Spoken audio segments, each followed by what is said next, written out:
Hi guys, in this video I'll show you how to set up Google Authenticator on your Uphold account. Now step 1 is just open the mobile application like the Uphold mobile application, or you can just do it from the browser as well. Just go to Chrome and open the browser and just click on these three dots, and once you click on these three dots you will be seeing all these options like your profile, earn, security, preference, linked account, like all these options from your three dots.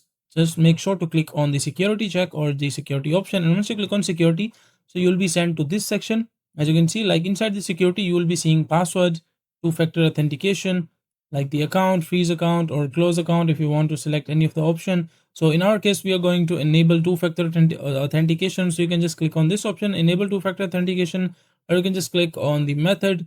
Just click here, and after that you will be seeing like this message, two-factor authentication, add an extra layer of security. So just click on enable, and once you click on enable, so you will be seeing this like QR code and the security key as well.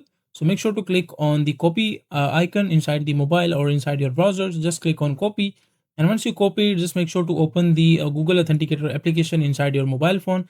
As you can see, like this is the Google Authenticator application. So just click on the plus button, and once you click on plus, you will be seeing these two options, either scan a QR code or enter a setup key.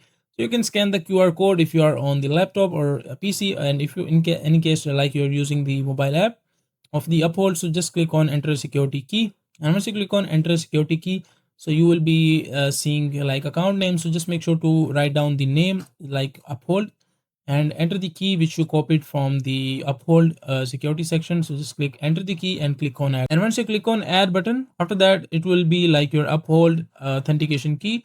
So once you have set the authentication key, just make sure to copy the code before the timer runs out. After that, like once the timer is completed, your code will change. So make sure that you have enough time, and after that just copy the code and paste it into the Uphold application. Paste the code and just click on verify, and once you click on verify, you will be seeing like this option like two-factor authentication enabled. So as you can see, after that you can just click on done and you are done. That is a simple and easy process of how you can do it. Now make sure to like the video and subscribe to the channel if you find this video useful.